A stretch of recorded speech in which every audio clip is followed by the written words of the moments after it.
भारत के संविधान में अब तक कितनी बार संशोधन हुआ है? और 104वां कब हुआ? अंतिम में जनवरी 2020 में हुआ है ना। तो ऐसा पहली बार हुआ है कि किसी पूरे के पूरे अधिनियम को सुप्रीम कोर्ट ने शून्य घोषित कर दिया। और वो कौन सा अधिनियम है? 99, जिसे सुप्रीम कोर्ट ने अवैध घोषित कर दिया। केवल और केवल किस लिए घोषित किया? इस शब्द की वजह से कि न्यायपालिका की स्वतंत्रता भारत के संविधान का क्या है? मूल ढांचा है। और याद रखना, मूल ढांचे में संसद संशोधन नहीं कर सकती। ये व्यवस्था है। क्या है मेरे भाइयों? ये व्यवस्था। ठीक है, तो अब हम बात करें अगले देश की कर लेते हैं, क्योंकि अमेरिका के बारे में मैंने बता भी दिया था। नेक्स्ट बात करते हैं अपन ऑस्ट्रेलिया के बारे में पढ़ने की कोशिश करेंगे। किसके बारे में? ऑस्ट्रेलिया के बारे में। तो अब टॉपिक भी डाल लें एक बार। सभी संविधान के प्रमुख स्रोत हमारा टॉपिक है।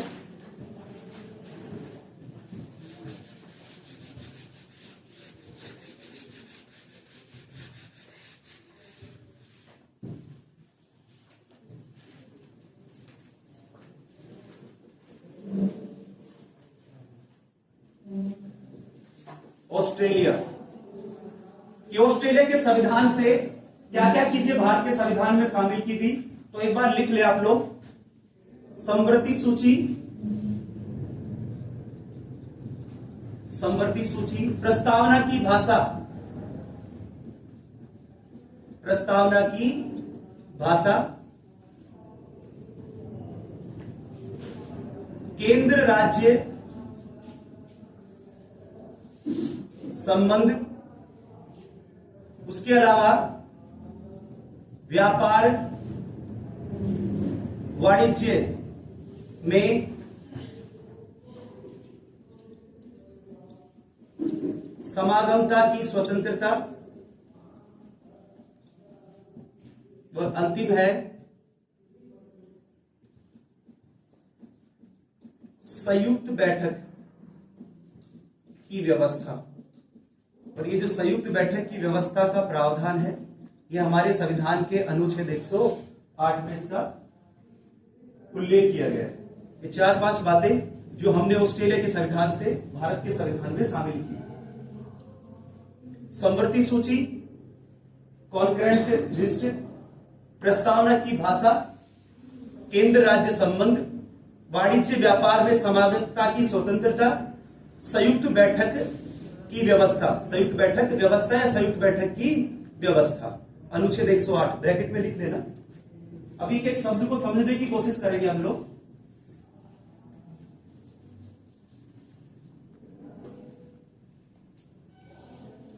सबसे पहले इस शब्द को समझते हैं कि संयुक्त बैठक क्यों बुलाई जाती है। आपने सुना होगा ज्वाइंट सेशन, संयुक्त अधिवेशन या संयुक्त बैठक होती क्या है, क्यों बुलाई जाती है? सवाल बनते हैं यहां से, और इतने अच्छे से सवाल बन सकते हैं कि आप लोग जब मैं बताने की कोशिश करूंगा तो आप खुद कहोगे कि हाँ ये सवाल एग्जाम में आया हुआ है।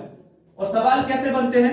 सबसे पहला सवाल संयुक्त बैठक को लेकर यह पूछा जाता है कि संयुक्त बैठक, पहली बात तो क्यों बुलाई जाती है, संयुक्त बैठक क्यों बुलाई जाती है। दूसरा, संयुक्त बैठक कौन बुलाता है, ये दूसरा सवाल पूछा जाता है एग्जाम में। तीसरा सवाल, संयुक्त बैठक की अध्यक्षता कौन करता है, सुना होगा आप लोगों ने। और चौथा सवाल अगर मैं कहूं तो गलत नहीं होगा, अब तक कितने बार या कितनी बार संयुक्त बैठक बुलाई गई, इसका प्रयोग अब तक कितनी बार किया गया, ये चीजें संविधान में लिखी हुई है। अब सुनना, सबसे पहला सवाल, संयुक्त बैठक बुलाई ही क्यों जाती है, संयुक्त बैठक ज्वाइंट सेशन क्यों बुलाया जाता है। तो ध्यान से सुनना, आप लोग इस बात को सभी जानते हैं कि मैं बार बार भी यही कहता हूं, आपने सुना होगा कि भारत में कानून बनाने की शक्ति किसके पास है, संसद के पास है। जो भी कानून बनते हैं, चाहे संघ सूची को लेकर कानून बने, चाहे समवर्ती सूची को लेकर कानून बने, समवर्ती सूची को लेकर जब कानून बनता है तो राज्य, या हम ये कह सकते हैं जब केंद्र व राज्य के बीच विरोधाभास होता है तो समवर्ती सूची के विषय पर केंद्र की दलील को ऊपर रखा जाता है, यानी केंद्र द्वारा बनाए गए कानून को माना जाएगा। अगर विरोधाभास आता है तो समवर्ती सूची के विषय को लेकर। अगर संघ सूची की बात करें तो संघ सूची पर कानून केंद्र सरकार ही बनाएगी, और अगर मैं राज्य सूची की बात करूं तो राज्य सूची के विषय पर कानून कौन बनाती है, राज्य सरकारें बनाती है। जैसे आपने सुना होगा स्थानीय स्वशासन, पंचायती राज संस्थाएं सुनो होगा आप लोगों ने, तो उस संबंध में कानून कौन बनाती है? राज्य सरकारें बनाती है। जैसा कि आप लोगों ने सुना भी होगा, क्या सुना होगा, 2014 में आपने एक नई चीज देखी थी राजस्थान में कि पंचायती राज संस्थाओं में शैक्षणिक योग्यताएं होंगी। पंचायती राज संस्थाओं में शैक्षणिक योग्यताएं 8वीं पास 10वीं पास होंगे, सरपंच वही बनेगा, प्रधान या पंचायत समिति सदस्य या जिला प्रमुख, सुना होगा आप लोगों ने। और भारत का पहला राज्य है राजस्थान, जहां पर पंचायती राज संस्थाओं में शैक्षणिक योग्यता निर्धारित की गई। तो राज्य सरकार ने किया और इसी वाली थीम को हरियाणा सरकार ने अपना लिया। हरियाणा में वही बात है और आज भी हरियाणा में तो, लेकिन राजस्थान में जब से गहलोत सरकार आई है, दिसंबर 2018 में जो चुनाव हुआ था, कांग्रेस की सरकार बनी, उस सरकार ने ये वादा किया एक तरह से जनता से कि जैसे हमारी सरकार बनेगी हम इस व्यवस्था को हटा देंगे। तो राज्य सूची के विषय पर राज्य सरकार कानून बनाएगी, संघ सूची के विषय पर केंद्र सरकार कानून बनाएगी, समवर्ती सूची के विषय पर केंद्र राज्य दोनों मिलकर कानून, देखो बोर्ड पे लिखा हुआ भी है समवर्ती सूची। और वर्तमान में इस समवर्ती सूची में कितने विषय हैं और मूल संविधान में कितने हैं? 47। भाई अगर आप ये कहते कि मूलतः विषय कितने हैं और वर्तमान में कितने विषय हैं, तो आपके सामने हम इसको समझ रहे हैं ना। तो इसी टॉपिक पर वापस आ जाए, संयुक्त बैठक होती क्या है, ध्यान से सुनना। जैसे कोई प्रस्ताव लाया गया, पर याद रखना वो प्रस्ताव कैसा प्रस्ताव होगा, वो प्रस्ताव होगा कोई साधारण विधेयक। वैसे बिल बहुत सारे प्रकार के हो सकते हैं, साधारण विधेयक हो गया, धन विधेयक हो गया, आपने सुना होगा इवन संविधान संशोधन विधेयक हो गया, और जैसे आपने सुना होगा वित्त विधेयक। वैसे भारत के संविधान की अगर मैं बात करूं तो आपने 2 अनुच्छेद अलग अलग देखे होंगे। धन विधेयक की बात करें तो इसकी परिभाषा वगैरह, इसका प्रोविजन अनुच्छेद 110 में दे रखा है। और अगर मैं वित्त विधेयक की बात करूं तो वित्त विधेयक का उल्लेख आपको कौन से अनुच्छेद में मिलेगा? 117 में मिलेगा। ये दोनों चीजें अलग अलग। लेकिन एक बात को ध्यान से सुनना, जो मैं बताने की कोशिश कर रहा हूं ना, चाहे किसी बच्चे ने पहले पॉलिटिकल साइंस को पढ़ा है, लेकिन ये बहुत जरूरी है कि ऐसे सवाल एग्जाम में आ सकते हैं। और कैसे सवाल आएंगे, ध्यान से सुनना। सवाल पूछेगा संयुक्त बैठक क्यों बुलाई जाती है, या फिर वो सवाल ये भी कर सकता है कि निम्नलिखित में से किस विधेयक के संबंध में संयुक्त बैठक बुलाई जा सकती है। तो याद रखना, कौन से विधेयक के संबंध में केवल साधारण बिल, कौन सा बिल? साधारण बिल। और कैसे समझेंगे? संसद में कितने हाउस हैं? 2। कौन कौन से? लोकसभा और राज्यसभा। थोड़ा ध्यान देना। मान लो साधारण विधेयक, वैसे ध्यान से सुनना, साधारण विधेयक संसद के किसी भी सदन में रखा जा सकता है ना। साधारण बिल, या हम ये कह सकते हैं ऐसा बिल जो संविधान में संशोधन या करने से कोई इसका मतलब ही नहीं है। तो साधारण विधेयक सबसे पहले संसद के किसी भी सदन में रखा जा सकता है। सपोज करते हैं कि साधारण बिल सबसे पहले कहां रख दिया गया? लोकसभा में। और लोकसभा ने उस साधारण बिल को कैसे बहुमत से पारित कर दिया? साधारण बहुमत से पारित कर दिया। जब लोकसभा ने उस बिल को पारित कर दिया तो बिल किसके पास गया? राज्यसभा के पास बिल गया। लेकिन याद रखना, अगर राज्यसभा लोकसभा द्वारा उस साधारण विधेयक को पारित करने के बाद राज्यसभा कितने माह का विलंब करे? 6 माह का विलंब करे। ऐसी स्थिति में संयुक्त बैठक बुलाई जा सकती है। पहला सवाल, किस विधेयक को लेकर संयुक्त बैठक बुलाई जा सकती है? साधारण विधेयक को लेकर। साधारण विधेयक को लेकर संयुक्त बैठक बुलाई जा सकती है, लेकिन कब? जब एक सदन पारित कर दे और दूसरा सदन 6 माह का विलंब करे, संयुक्त बैठक बुलाई जा सकती है। आप मुझसे पहला यही सवाल करोगे कि सर संयुक्त बैठक बुलाई जा सकती है, ठीक है, और वो बिल कौन सा है? ये। लेकिन बुलाता कौन है? तो बुलाएगा कौन संयुक्त बैठक? राष्ट्रपति द्वारा संयुक्त बैठक बुलाई जाती है। ये भी सवाल एग्जाम में होगा कि संयुक्त बैठक या संयुक्त अधिवेशन निम्नलिखित में से किसके द्वारा बुलाया जाता है? ऑप्शन में हो सकता है लोकसभा अध्यक्ष मिले, ऑप्शन बी प्रधानमंत्री मिले, ऑप्शन सी या ऑप्शन 3 जो भी नंबर होगा राष्ट्रपति मिले, और ऑप्शन 4 और कुछ भी हो सकता है, या इनमें से कोई नहीं।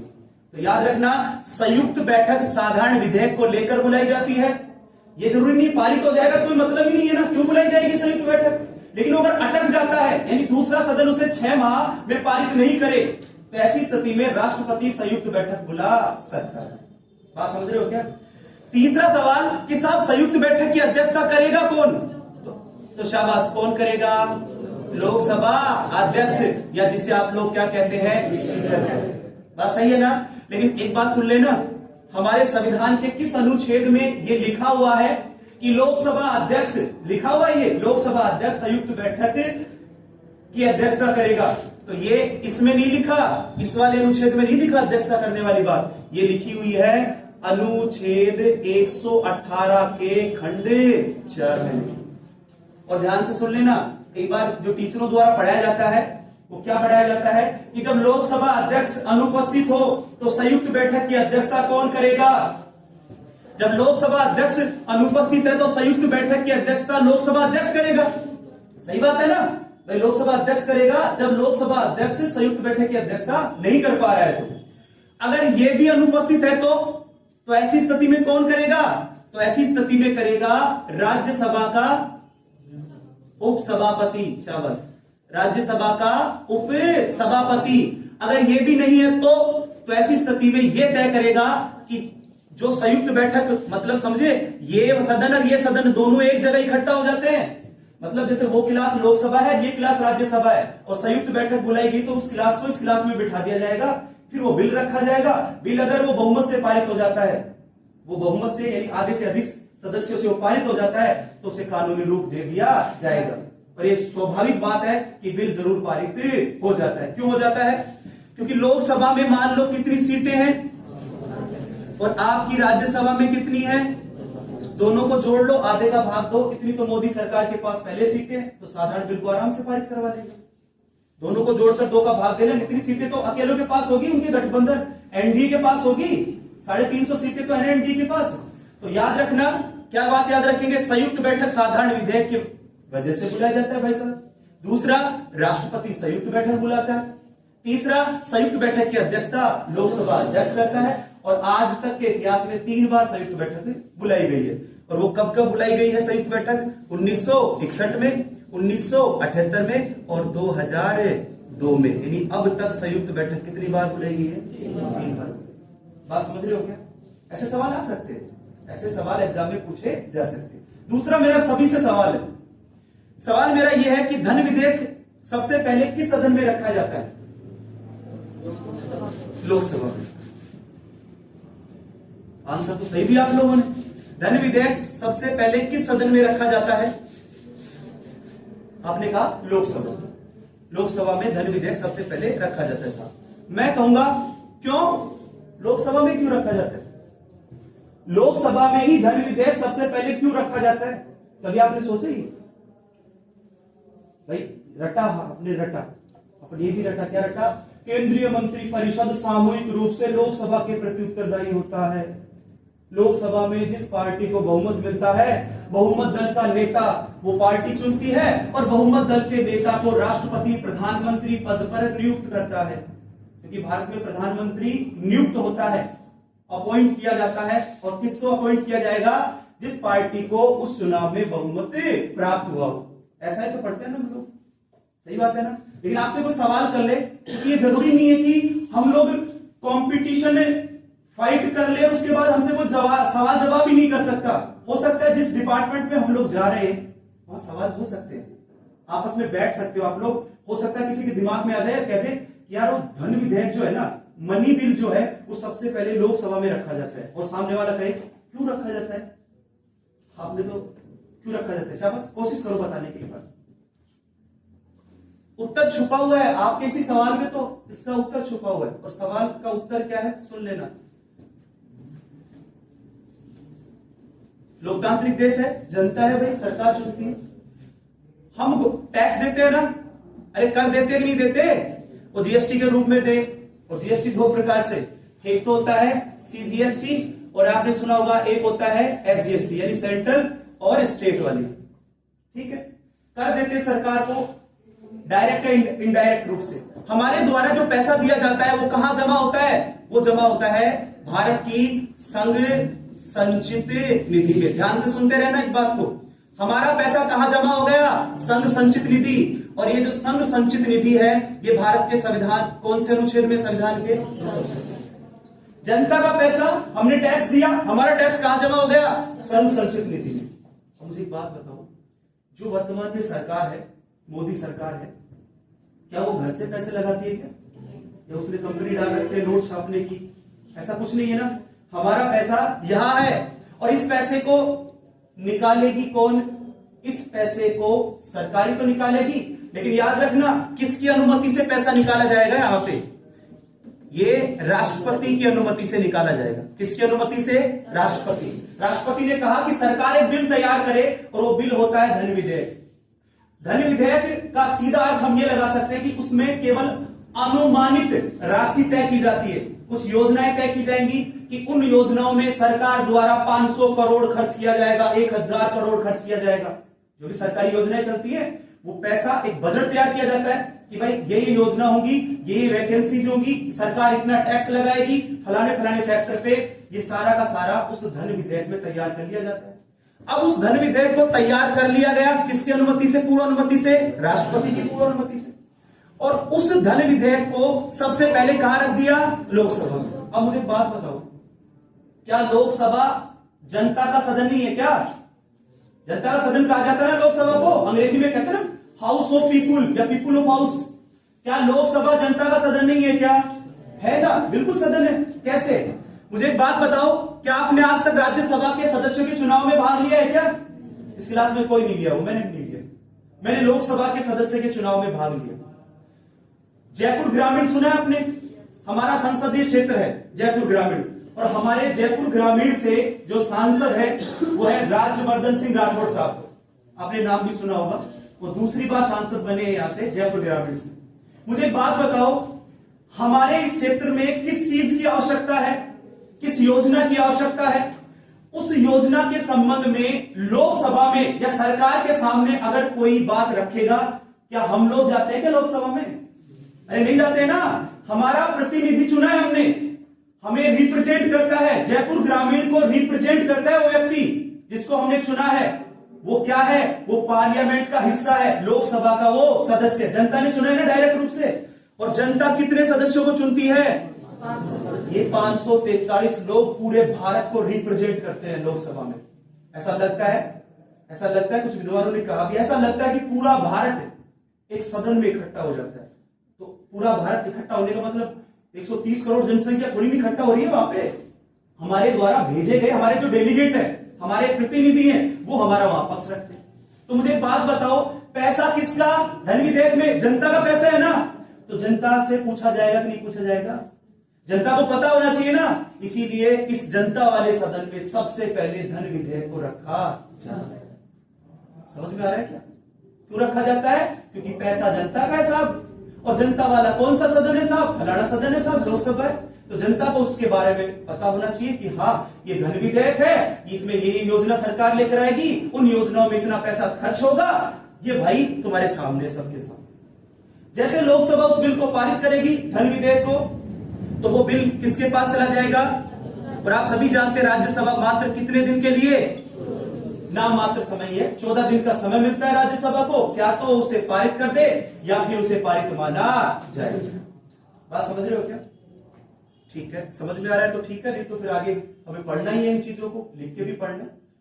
एक शब्द दोस्त सुना होगा आपने, संविधान संशोधन विधेयक, संविधान संशोधन विधेयक। आपसे मेरा सवाल है, संविधान संशोधन विधेयक सबसे पहले किस सदन में रखा जाता है, संविधान संशोधन विधेयक सबसे पहले किस सदन में रखा जाता है, बताओ। शाबाश, कोई भी इस क्लास में जितने बैठे हो आपसे कोई भी पूछ सकता है। पहला सवाल तो यही कर सकता है कि संविधान में संशोधन कितने प्रकार से हो सकता है, कितने प्रकार से संविधान में संशोधन कितने प्रकार से। और दूसरा सवाल वो ये भी पूछ सकता है, ध्यान से सुनना, हमारे संविधान के अनुच्छेद 368 में आपने सुना होगा संविधान संशोधन की प्रक्रिया दे रखी है, 368 भाग 20, दक्षिण अफ्रीका के संविधान से हमने लिया संविधान संशोधन प्रक्रिया, पूछा गया है बहुत बार। वो ये भी पूछ ले संविधान में संशोधन कितने प्रकार से, तो आप आंसर दोगे कितने प्रकार से, 3 प्रकार से, कितने प्रकार से, सॉरी 3 प्रकार से, अगर वो सिंपल सवाल पूछ रहा है तो।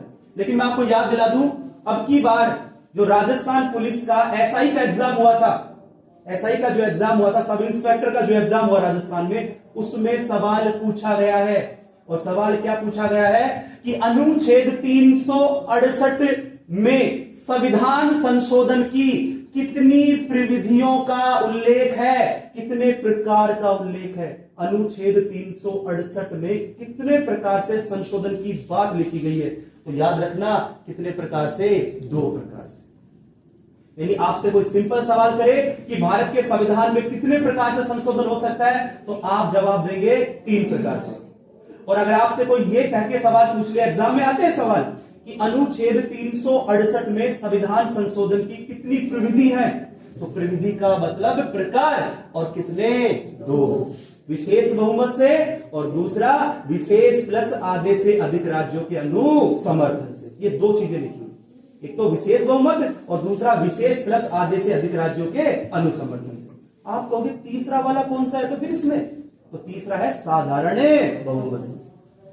3 बातें कर रहा हूं मैं लिख देता हूं एक बार, थोड़ा कंफ्यूज हो गए होंगे सारे। 3 प्रकार कहे तो एक होता है, पहले सबसे पहले बात करें कैसे बहुमत से? साधारण बहुमत से। संविधान में संशोधन, सीधा सवाल पूछा किसी ने कि संविधान में संशोधन कितने प्रकार से हो सकता है साहब, तो हम कहेंगे 3 प्रकार से हो सकता है साहब। तो पहला साधारण बहुमत से, और अगर दूसरा, तो दूसरा कौन से बहुमत से? विशेष बहुमत से। और तीसरा विशेष बहुमत प्लस आधे से अधिक राज्यों के अनुसमर्थन से। मैं एक बात बता दूं आप लोगों को, ध्यान से सुनना। तुम लोगों ने जम्मू कश्मीर का नाम सुना है क्या? सुना होगा, यहां बसता है हमारे जम्मू कश्मीर। तो आपने ये भी सुना होगा 2019 में जम्मू कश्मीर राज्य हुआ करता था। क्या हुआ करता था? आज क्या है? केंद्र शासित प्रदेश। बिल्कुल सही कह रहा हूं मैं। एक यूटी, यूनियन टेरिटरी बना दिया गया, संघ शासित प्रदेश या केंद्र शासित प्रदेश।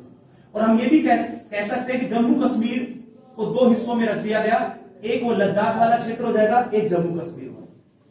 लद्दाख में विधानसभा नहीं है ना, उपराज्यपाल है वहां भी, लेकिन जम्मू कश्मीर में क्या होगा? विधानसभा होगी। सरकार, जहां विधानसभा होगी ना, जिस केंद्र शासित प्रदेश में विधानसभा होगी वहां सरकार होगी। दिल्ली में विधानसभा है ना, सरकार है। पुडुचेरी में विधानसभा है ना, सरकार है। और जम्मू कश्मीर में अभी विधानसभा के चुनाव नहीं हुए हैं, चुनाव हो जाएंगे तो आप लोग देखोगे वहां भी मुख्यमंत्री होगा, वहां भी मंत्री परिषद होगा। लेकिन ये बात सुन लेना, ये बताने की आवश्यकता नहीं पड़ी नीचे क्लासों में, जो राज्य होगा वहां राज्यपाल का पद होगा, जहां राज्य होगा वहां राज्यपाल का पद होगा, मंत्री परिषद होगा, मुख्यमंत्री होगा, विधानसभा होगी, जो राज्य होगा। लेकिन जो केंद्र शासित प्रदेश होगा वहां पर ये जरूरी नहीं है कि मुख्यमंत्री हो सारे केंद्र शासित प्रदेश हो, क्योंकि भारत में केंद्र शासित प्रदेश कितने हैं वर्तमान में, और राज्य कितने हैं? तो मैं कहना क्या चाह रहा हूं, उपराज्यपाल शब्द सुना है क्या? केंद्र शासित प्रदेशों में उपराज्यपाल भी होते हैं, प्रशासक भी होते हैं, और उन्हें प्रमुख भी कहा जाता है, प्रशासक प्रमुख भी कहा जाता है। उन सबकी नियुक्ति किसके द्वारा होती है? राष्ट्रपति द्वारा। राज्यपाल की नियुक्ति भी राष्ट्रपति द्वारा ही होती है, उपराज्यपाल की नियुक्ति भी राष्ट्रपति द्वारा। ऐसा सवाल पूछा गया है पहले, और जब एक बार दिल्ली पुलिस का एग्जाम हुआ था, इस एग्जाम से पहले सवाल पूछ लिया गया, दिल्ली के वर्तमान में राज्यपाल कौन है? तो उस समय नाम था, आपने सुना होगा, अनिल बैजल का नाम, अनिल बैजल साहब। अनिल बैजल साहब तो भी है, तो शायद उस समय गुलाम नबी ऐसा कुछ नाम था। तो बच्चों ने क्या किया, उसी को आंसर कर दिया, चौथा ऑप्शन ही नहीं पढ़ा, और ऑप्शन था इनमें से कोई नहीं। गलती कर दी ना, क्योंकि दिल्ली में राज्यपाल थोड़ी ना होता है, दिल्ली में तो उपराज्यपाल होगा। राज्यपाल तो केवल राज्यों में होगा, केंद्र शासित प्रदेशों में तो आप उपराज्यपाल शब्द देखोगे, या आप उसे प्रशासक भी कह सकते हैं। ठीक है, अब ध्यान से सुनो इस बात को वापस। तो मैंने कहा जम्मू कश्मीर का नाम क्यों लिया मैंने, तो आपने सुना होगा जम्मू कश्मीर को केंद्र शासित प्रदेश बना दिया गया। ये बनाना नहीं बनाना, ये हमारे संविधान के कौन से अनुच्छेद में है? 3रे अनुच्छेद में। और क्या लिखा है अनुच्छेद 3 में कि संसद द्वारा नए राज्यों का गठन किया जा सकता है। अनुच्छेद 3 में लिखा गया है कि भारत में अगर कोई नया राज्य बनेगा तो संसद ही बना सकती है नया राज्य।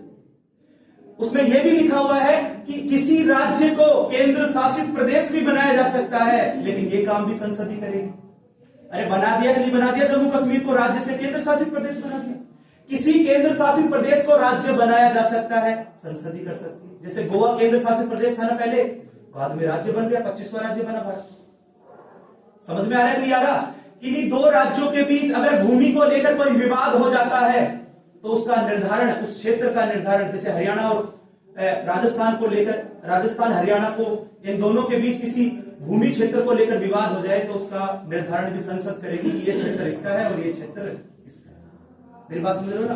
तो जो जम्मू कश्मीर के संबंध में प्रोविजन किया गया था, जम्मू कश्मीर राज्य पुनर्गठन अधिनियम 2019, वो किससे बना है? साधारण बहुमत से।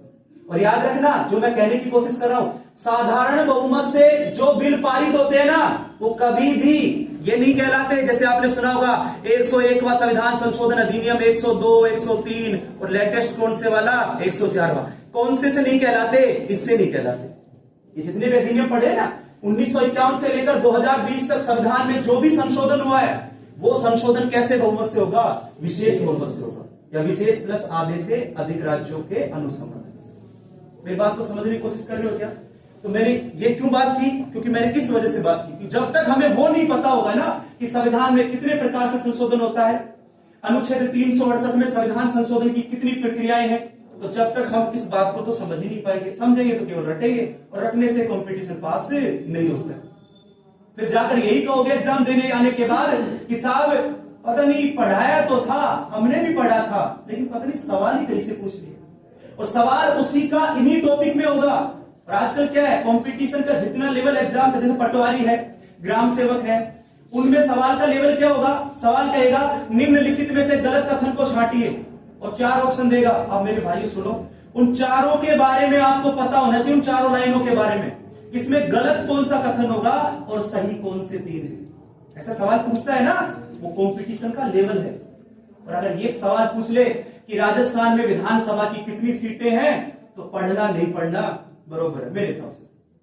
और तुम जो बच्चे ग्रेजुएशन कर रहे हैं या कर चुके हैं, मैं बार बार यही कह रहा हूं क्लासों में, राजस्थान एसआई की पोस्ट आने वाली, राजस्थान पुलिस एसआई की 621 पोस्ट आपको महीने या 2 महीने में आपके सामने होंगे।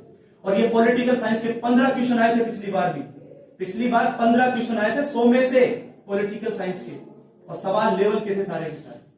इसलिए तैयारी रखें, हिंदी और 2 पार्ट आपको पढ़ने हैं। अगर एसआई की तैयारी करोगे तो हिंदी के 100 क्वेश्चन और बाकी 100 क्वेश्चन जिसमें राजस्थान की जीके, इसमें रीजनिंग होगा और आपका बाकी पार्ट होगा। अब सुन लो, संविधान संशोधन का बिल सबसे पहले संसद के किस सदन में रखा जाता है? तो याद रखना, याद क्या रखोगे? संसद के किसी भी सदन में रखा जा सकता है साहब। पहले भाई धन विधेयक तो सबसे पहले लोकसभा में रखा जाएगा, और साधारण विधेयक संसद के किसी सदन में रखा जा सकता है। वैसे ही संविधान संशोधन बिल भी संसद के किसी भी सदन में रखा जा सकता है। ये आप नहीं कह सकते कि साहब सबसे पहले लोकसभा में रखा जाएगा या राज्यसभा में। बात समझ रहे हो ना? यानी संविधान में संशोधन की बात राज्यसभा से भी शुरू हो सकती है और ये लोकसभा। ठीक है भाई, आगे की बात करते हैं। आगे लिखिए आप, आयरलैंड कि आयरलैंड के संविधान से हमने क्या लिया है।